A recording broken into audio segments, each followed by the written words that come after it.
پاکستان کی جانب سے بھارتی اقدامات کا منہ توڑ جواب۔ قومی سلامتی کمیٹی کے اجلاس میں بھارت سے ہر قسم کی تجارت، واگا بارڈر اور فضائی حدود بند کرنے کا فیصلہ۔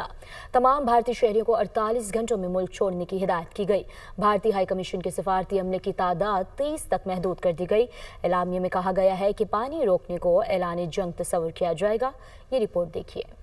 وزیر اعظم شہباز شریف کی زیر صدارت قومی سلامتی کمیٹی کا اجلاس، سول اور عسکری قیادت کی شرکت، پہلگام میں بھارت کے فالز فلیگ آپریشن کے بعد پیدا ہونے والی صورتحال کا جائزہ، سنتاس معاہدہ معطل کرنے کا بھارتی یک طرفہ اعلان مسترد، بھارت سے ہر قسم کی تجارت، واگا بارڈر اور فضائی حدود بند کرنے کا فیصلہ۔ قومی سلامتی کمیٹی کے اجلاس نے قرار دیا کہ پانی 24 کروڑ پاکستانیوں کی لائف لائن ہے۔ پاکستان اپنی لائف لائن کا ہر قیمت پر تحفظ کرے گا۔ پاکستان کی ملکیت پانی کا بہاؤ روکا یا موڑا گیا تو اسے جنگی اقدام سمجھا جائے گا۔ اجلاس کے اعلامیے کے مطابق قومی سلامتی کمیٹی نے عالمی معاہدوں کے منافی بھارت کے غیر ذمہ دارانہ رویے کا نوٹس لیا۔ کہا کہ پاکستان بھارت کے ساتھ شملہ معاہدے سمیت تمام دو طرفہ معاہدوں کو معطل کرنے کا حق رکھتا ہے۔ اعلامیے میں کہا گیا ہے کہ واگا بارڈر کے راستے سے بھارت سے تمام زمینی آمد و رفت معطل ہوگی۔ بھارتی شہریوں کے سارک ویزا استثناء اسکیم کے ویزے معطل اور منسوخ کیے جا رہے ہیں۔ تمام بھارتی شہریوں کو 48 گھنٹوں میں ملک چھوڑنے کی ہدایت کی جا رہی ہے۔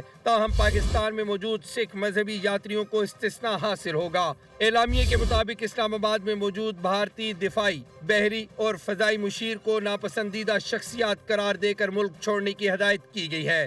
بھارتی ہائی کمیشن کے سفارتی عملے کی تعداد بھی 30 تک محدود کر دی گئی ہے۔ قومی سلامتی کمیٹی اعلامیے میں کہا گیا ہے کہ بھارت کے جارحانہ اقدامات نے دو قومی نظریے اور قائد اعظم کے خدشات کو درست ثابت کر دیا۔ پاکستانی قوم اپنی خود مختاری، سلامتی اور ناقابل تنسیق حقوق پر کوئی سمجھوتا نہیں کرے گی۔ کلبھوشن یادو بھارت کی ریاستی دہشت گردی کا زندہ ثبوت ہے۔ اعلامیے میں کہا گیا ہے کہ پاکستان دہشت گردی کے خلاف عالمی جنگ میں صف اول کا ملک ہے۔ بھارتی پروپیگنڈا ناکام ہو گیا ہے۔